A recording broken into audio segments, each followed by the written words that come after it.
Hi everyone, it's Lindy. Okay, so this is definitely not an eBay video. If you're hoping for an eBay video, check back again on the channel a little bit later today and I'll put something eBay related up. But for now, I wanted to do a video about something that I have been getting asked about a lot lately, and I'm hoping that I have some useful information and some tips to share, because this time of year is the time of year where people start thinking about New Year's resolutions, and probably, one of the top 3 New Year's resolutions is weight loss. And everybody wants to lose weight, especially after the holiday season, where people are chowing down on Thanksgiving, they're eating Christmas sweets. Everybody packs on a little bit of weight. Come January, that's when all of the gym memberships start up and the diet foods and the programs. That's when everybody signs up for Weight Watchers and all of these other things. So I feel like it's good timing. Everybody's been repeatedly asking me about how I lost the weight, because I've mentioned that I've lost weight in previous videos. Everybody's been asking me how I lost the weight, how I keep off the weight, the struggles that I've had, if I have any good tips. So that's what this video is about. I am just going to sit and chitty chat with you guys and basically tell you my weight loss story, some struggles that I've had. It's been a roller coaster. Some struggles that I have, that I currently still have and have had, my successes, my failures, some tips, and I just really hope that you guys can find it useful. And it's definitely not eBay related, but it's a big requested video, so here it is.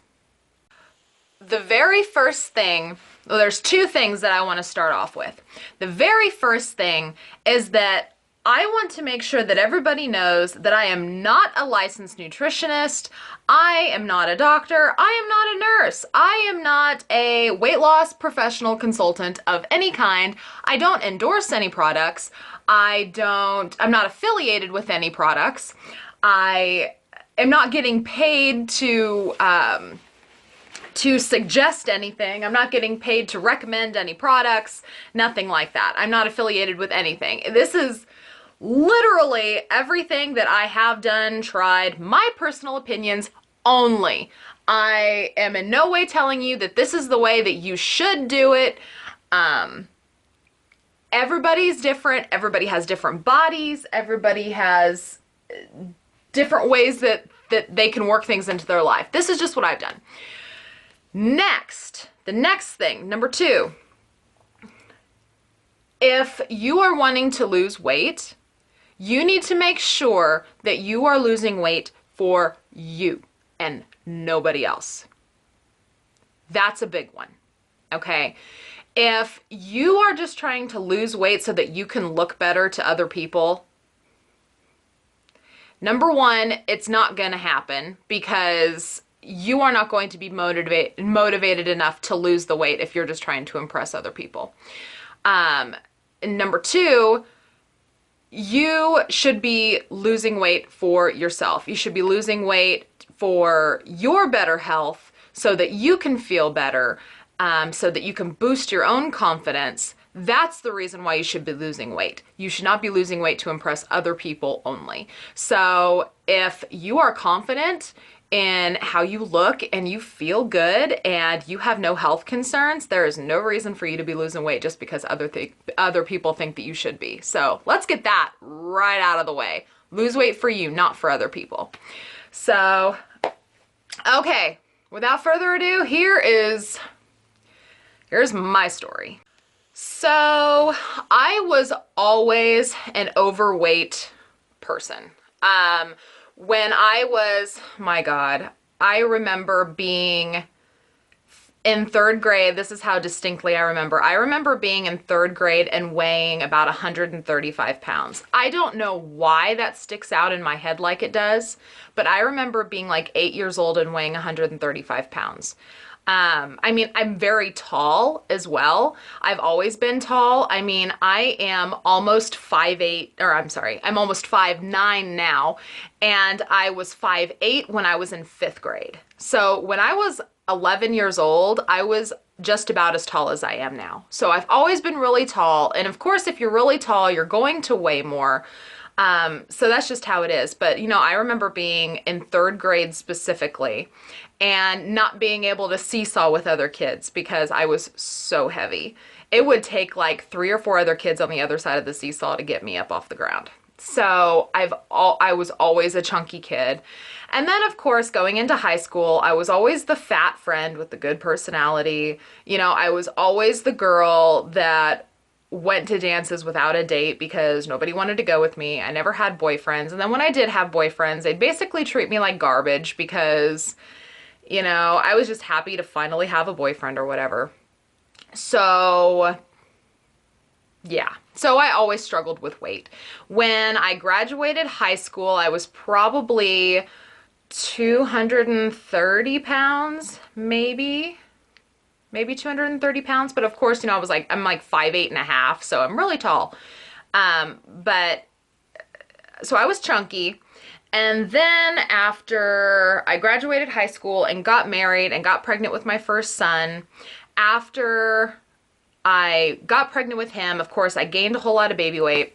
And then after having him, I didn't really lose any baby weight. It kind of like stayed on me. And, you know, any woman that has had a child knows losing baby weight is so tough. Losing baby weight is just the worst. You know, a lot of people, I mean, some people don't have problems with it. Okay, let me say that. Some people don't have problems with it. But for most women, it's really hard to lose that baby weight. It's really hard. So after I had my first son, my weight got up to about 315 at the highest.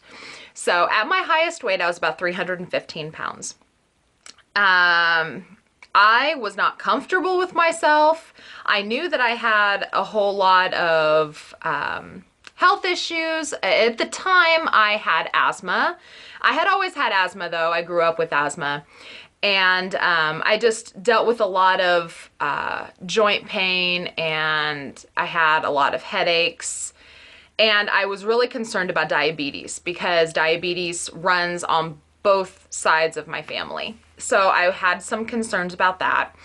And so my then at the time husband had rejoined the military, and I had talked to a doctor about gastric bypass, and we had kind of discussed the options of gastric bypass, and I ended up deciding that I wanted to do the Roux-en-Y, which I'll stick I guess maybe a diagram of it right here.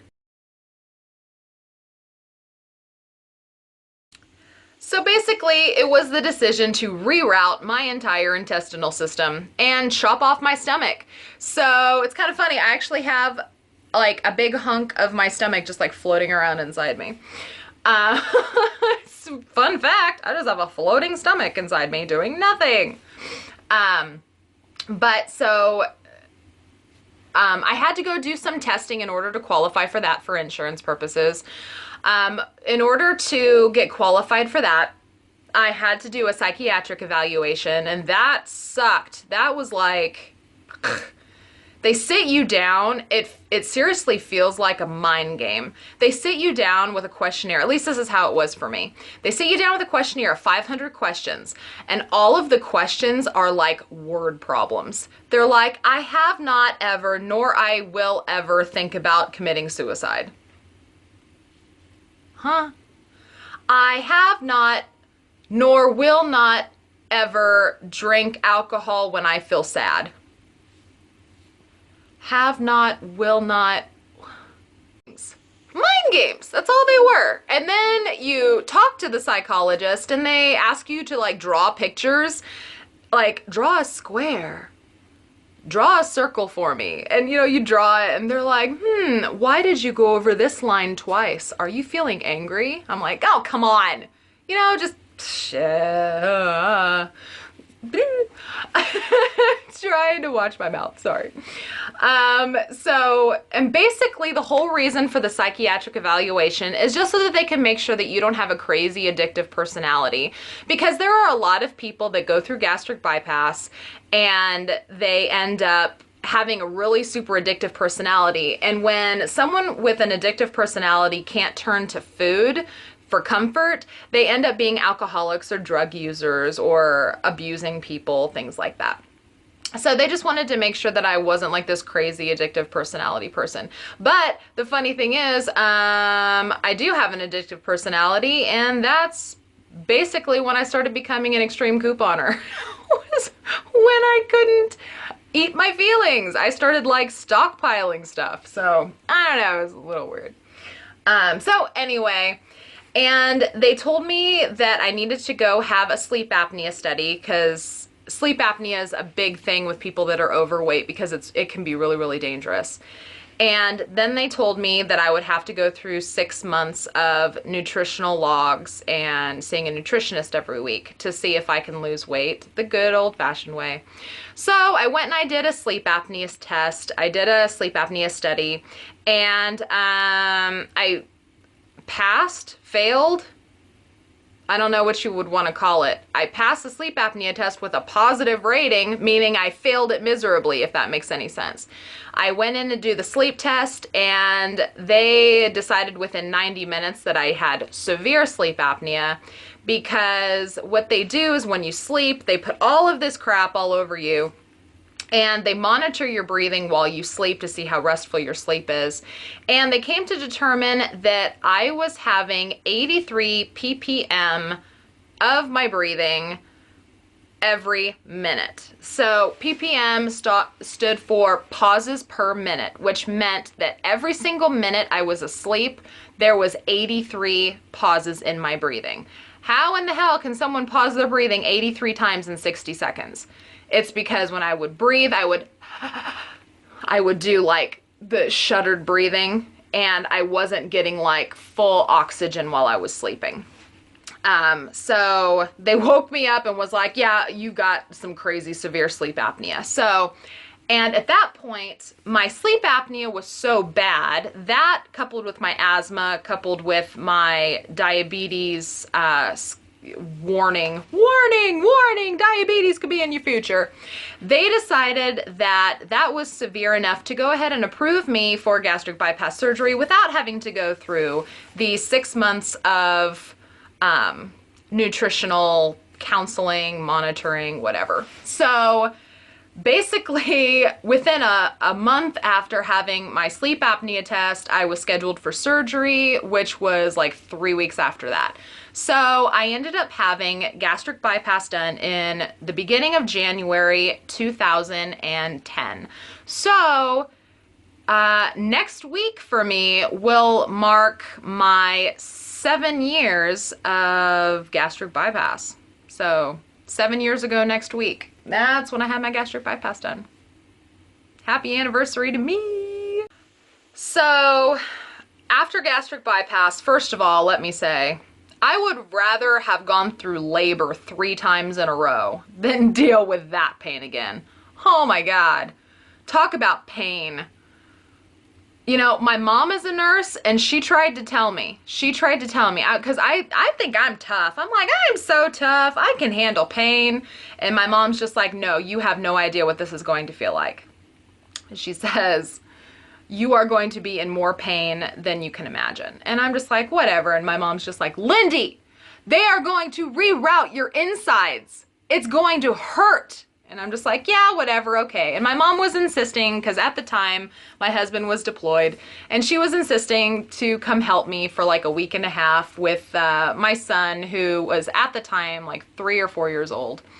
And of course I accepted her help. I love having my mom around. But boy, was she right. Man, after surgery, that was some painful stuff. That was horrible. and it lasted, oh man, the severe pain lasted about 2 weeks, and the pain didn't stop until about 2 months later. It wasn't as bad after that first 2 weeks, but oh, it was painful.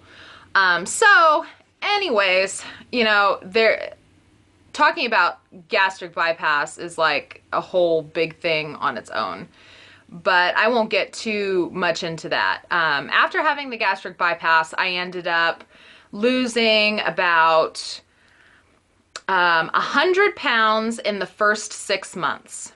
So I lost the most weight right at the beginning, and it wasn't just the gastric bypass that did it. You know, gastric bypass is not a miracle procedure. You still have to change the way you eat. You still have to exercise. You still have to do all of that. Exercising right after gastric bypass is a really big deal, because when you're not eating, or you're not eating a lot, your body starts eating away at your fat. And your body can quickly start eating away at the muscle before it eats away at the fat.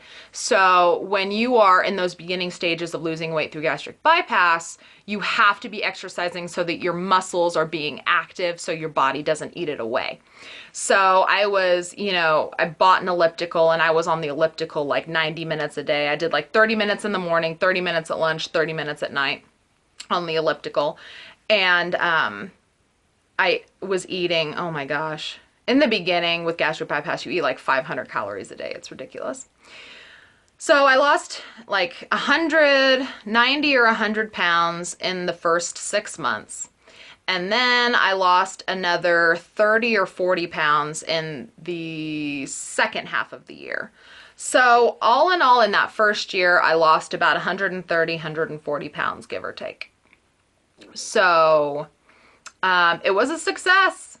It was definitely a success. But after that first year, I did stop losing weight. I did kind of sort of stop eating the way I was supposed to eat, and I did gain a little bit of weight back. Yeah, that happens to a lot of people that have gastric bypass, because if you aren't willing to change how you eat, you will start to gain weight back. So, had gastric bypass, lost the weight, and it stayed off for about 2 years. Yeah. So after the first 2 years, I did slowly start gaining weight again. I gained maybe another 10 or 15 pounds, which was not really too horrible for me, because everybody thought I looked too skinny anyway. So I gained a little bit of weight back. It was no big deal. And then after my ex-husband and I got divorced, and I ended up getting remarried, when my current husband deployed, I ended up gaining about 25 or 30 more pounds, because he was gone, and I wasn't really cooking a whole lot, and I was eating junk food because, you know, I was on my own. So I gained a little bit more weight. And then after he came home, we got pregnant, and while I was pregnant with Benjamin, I gained about 40 pounds. Yeah, about 40 pounds while I was pregnant with Benjamin. And then after I had Benjamin, I only lost 10 pounds. So there I was, back up in weight again. Was not very happy with that. And so about 8 months after having Benjamin, struggling with my weight again, I ended up joining Weight Watchers. I had a really good friend that was doing Weight Watchers, and she was killing it on Weight Watchers. And I just want to say this before I continue on any further. Some programs are going to work for some people, some programs are not. Weight Watchers worked for her for like 6 months. She dropped a whole bunch of baby weight on Weight Watchers. Me, I did Weight Watchers, and I lost a really good amount of weight in the first 6 weeks, and then it went stagnant. There was like nothing. So I lost like 15 or 20 pounds in 6 weeks on Weight Watchers, and then stopped losing weight completely. That was a real bummer. And then Weight Watchers switched from the Points Plus system to the Smart Points system. And I hated that. I absolutely hated that, because with the Smart Points system, you are not allowed like any carbohydrates or sugars at all. It's ridiculous. So then I became increasingly frustrated with the program, because I felt like I couldn't enjoy myself anymore, and I just threw in the towel. So I'm just like, forget it. I'm not doing Weight Watchers anymore. You know, I also spoke with the husband of a friend of mine who is a bodybuilder, and they came for a visit not too long ago. Well, maybe, when was it? Maybe 6 months ago they came for a visit, and I was talking to him, and I was telling him about Weight Watchers and how I wasn't really liking it, or I didn't really like it for whatever reason. And he is a bodybuilder, and he is really big into fitness. His weight goes up and down and up and down. And he told me that his nutritionist had pointed out to him that plans like Weight Watchers and things where you count points and such is not good for your body, just because you only lose weight for so long and then your body just gets used to it. And so I'm like, yeah, that makes a lot of sense. So I probably won't do Weight Watchers again for that very reason, because I felt deprived. I don't like feeling deprived.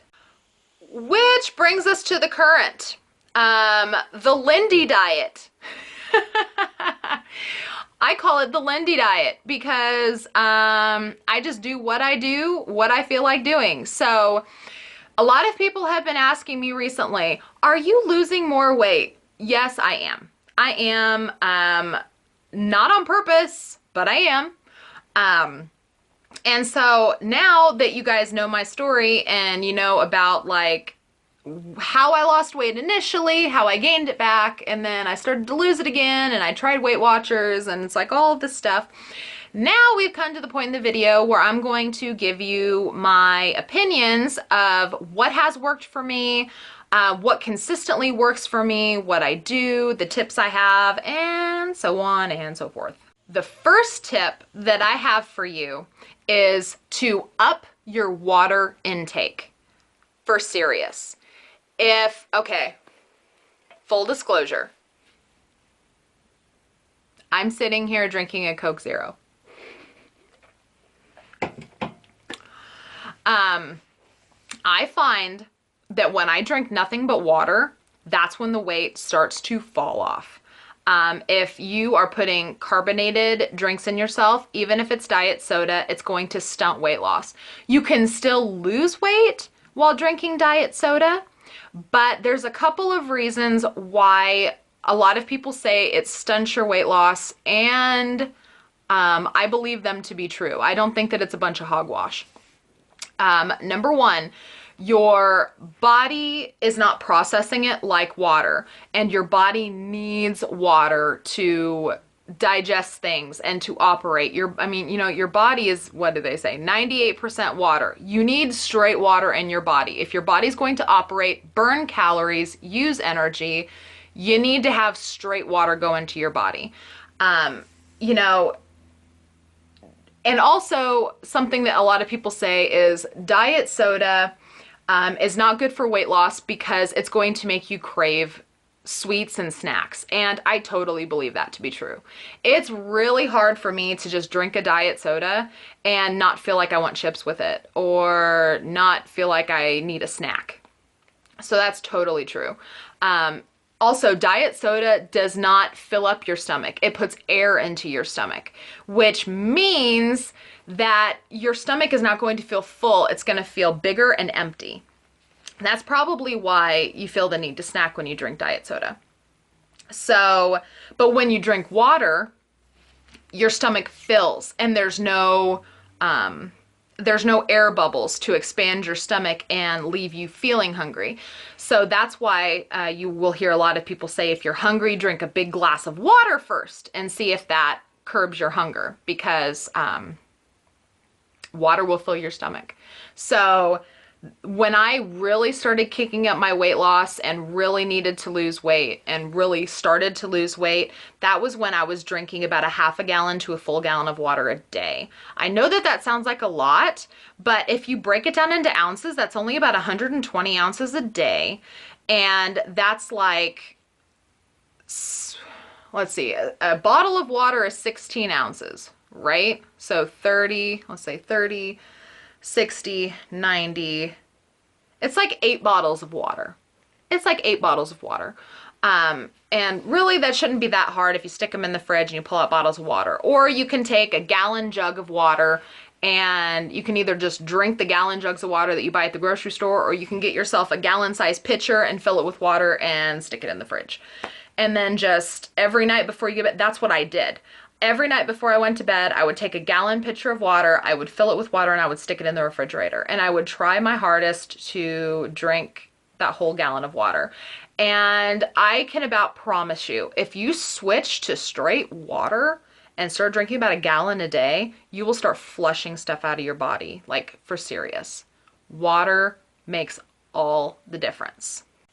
The next tip that I have for you is to get something in your body first thing to start fueling it and get your metabolism moving. I absolutely am... I don't want to say I hate breakfast, because I don't hate breakfast. I love breakfast food, but I prefer to eat it at dinner. First thing in the morning, I am not hungry at all. I will wait until 12 or 1 o'clock to eat, but that's not good for your body. Your body can't get its metabolism going if you don't fuel it. So if you're not a big breakfast eater, or if you, oh, excuse me, my nose is always itchy. If you're not a big breakfast eater, or if you don't have time to eat breakfast, I recommend drinking one of two things. I have done both of these. They both seem to work the same for me. Sorry, guys. Okay, the first thing is that you can drink a protein shake, or you can drink a green smoothie. Now, when I say protein shake, I don't mean go grab a Slim Fast or something like that. I mean a legit protein drink. I'll put some screenshots of the two things that I like the best here in a second. But my favorite protein shake mix is called Isopure. I haven't tried a lot of the flavors, but I do like the Dutch chocolate. So the Isopure, and then I just do 1 scoop of it. It is a protein powder, so it's made for people trying to build muscle and such, but you know. What's it called? The directions say to use 2 scoops, but I just use 1, and here's why.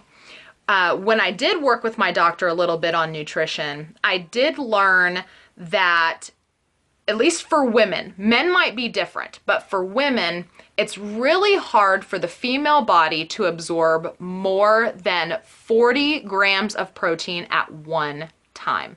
So if you are putting more than 40 grams of protein in your body at once, your body is only going to absorb about 40 grams of the protein. I don't know if that's just because I've had gastric bypass or if that's just for everybody, but that's what I learned, so that's what I'm telling you.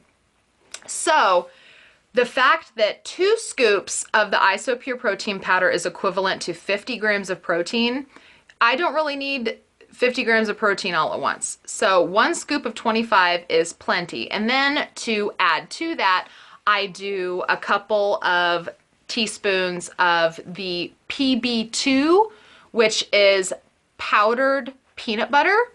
And those have, I think it's 45 calories for 1 tablespoon. And then the Isopure is like 90 calories for 1 scoop. So that means that the Isopure and the PB2 powders are about 135 calories, just 135 calories. And it's got like 40 grams of protein, which is phenomenal. And you can mix it with water. You can blend it with like water and ice, or you can blend it with something like almond milk, or a reduced fat milk, like a skim milk. And that'll add, if you do a skim milk, it'll add like, oh gosh, it's been so long since I've looked, maybe 60 calories, I think, if you do skim milk. I used to like to blend it with almond milk that was a reduced calorie, that was like 45 calories. I think it was 45 calories per cup. So you can blend them with those, and then it makes like a 200 calorie protein drink. And it will fill you up. It will fill you up. So I'll put the screenshots of those two items right here.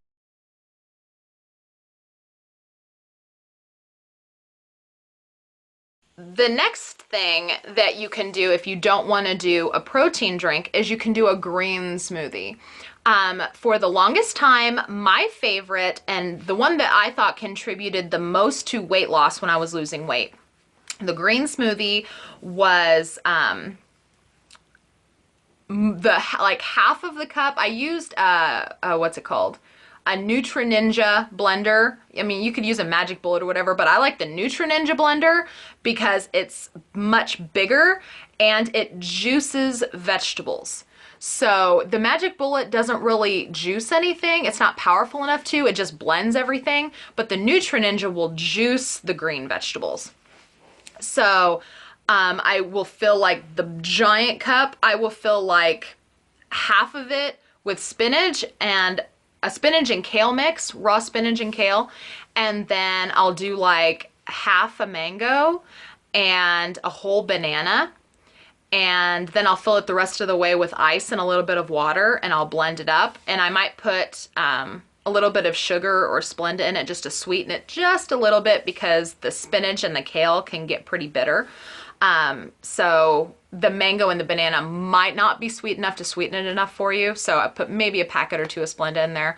And then if you really want to kick up your metabolism, you could put a couple of slivers of ginger root in there too. I really, really like that combination of like the spinach and the kale with the mango, the banana, and the ginger root. And you just blend it all up and it's a nice big green smoothie. And it's like a green power drink. It really is. I always feel so good after I drink one of those. Like really, really good. So spinach, kale, mango, banana, and a little bit of ginger. And you might be able to put a little bit, I think I put pineapple in there before too. Pineapple was pretty good in there too. It was pretty tasty. So getting something like that in your body first thing in the morning definitely helps get your metabolism going and everything throughout the day, which makes it easier to burn calories. Then when it comes to the rest of your day, I'm sure you might have heard this before, and I so believe it to be true. It's not what you eat, it's how much you eat. That is so true. That's one of the reasons why gastric bypass works, you guys, is because when you have gastric bypass done, your stomach is smaller and you cannot eat as much. That's how you lose the weight. That's how you keep the weight off, is because you can't eat very much. Now, the downside is with gastric bypass, you can stretch out your stomach, and if you eat too many carbohydrates and sugars, you're going to put the weight back on because your stomach gets filled with the sugary stuff and it has no more room left for the good stuff. So, all of that being said, you need to make sure that you are eating a smaller amount of things and you're putting the right things in.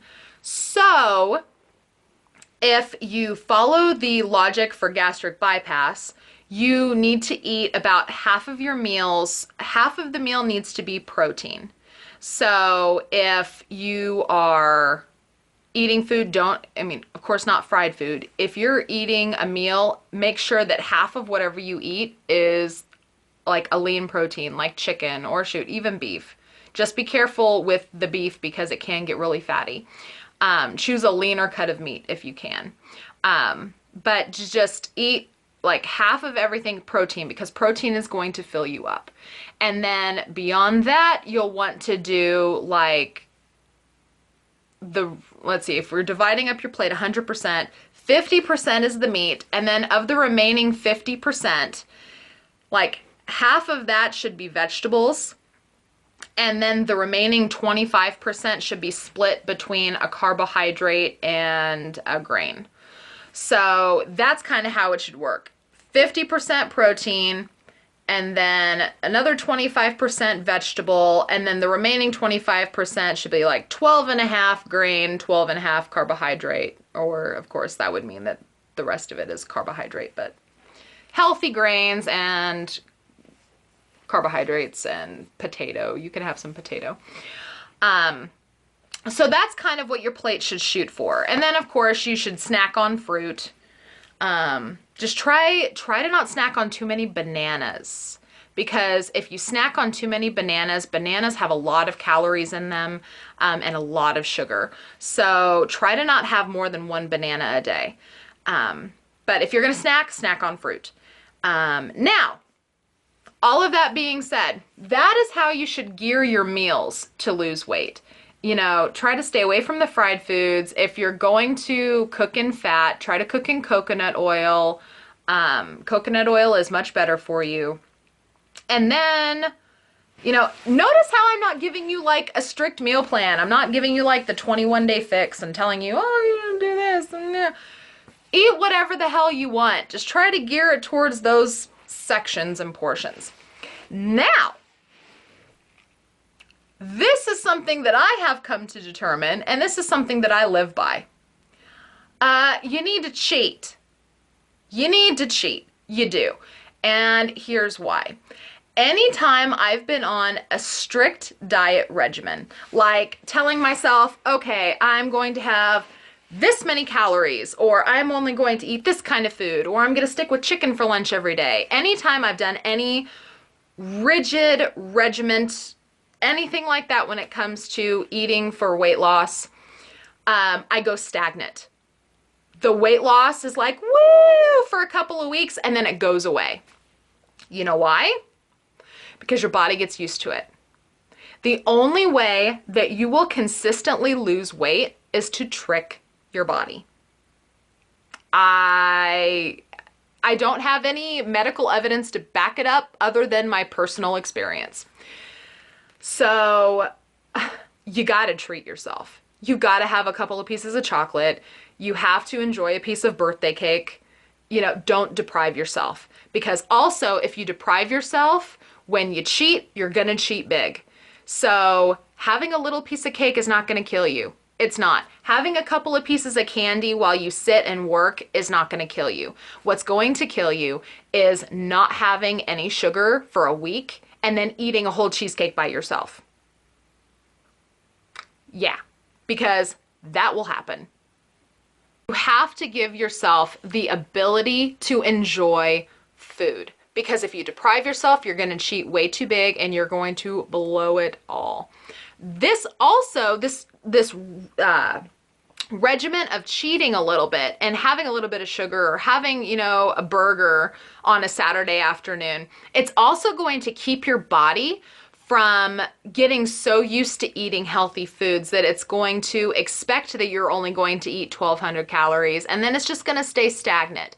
That will keep your metabolism going, oh, there's a cheeseburger. Oh, no, okay, now we're eating healthy again. And oh, there's some cheesecake. And oh, you know, it's going to keep your body wanting to work hard, which is going to keep the weight coming off. So that is why now I am very, very anti-diet, because I have seen that firsthand. You know, I saw that with Weight Watchers. I saw that with Slim Fast. You know, I saw that happen with friends with like the 21-day fix and Jenny Craig and things like that. When you get on a regimented schedule of only eating certain kinds of foods or only eating a certain way, you're going to lose weight for a little bit, but then your body's going to get used to it and the weight loss is going to stop. And when the weight loss suddenly stops, it's really hard to stick with eating healthy because you don't feel like it's worth it anymore, right? When the numbers on the scale stop going down or start going up, you kind of feel like, oh, this is a fail and it's not worth it anymore, and you might as well go eat half of a cheesecake or a whole cheesecake or go down an entire box of popcorn at the movie theater, you know? So don't deprive yourself. Enjoy things. Just enjoy it in moderation. Don't eat half a bag of Reese's peanut butter cups. Have 2 or 3 and then call it good. That is the best way to keep your body guessing. Keep the calories going in and out. Get what I'm saying? Movement is also a big part of it. When I say movement, I don't mean you need to go kill yourself at the gym. I mean just taking a 30-minute walk. I mean, I know that people that go to the gym all the time and nutritionists and doctors and everybody will tell you that you have to break a sweat, otherwise it's not worth it. I personally don't believe that to be true. When I was consistently losing weight, I would go on 30-minute walks. They were leisurely walks, you guys. They were like strolling with the stroller. I didn't really sweat. I was just walking at a steady pace. Every bit of movement helps. You don't have to go to the gym. You don't have to put on gym clothes. You don't have to break a sweat and be dripping in order to feel like you've accomplished something.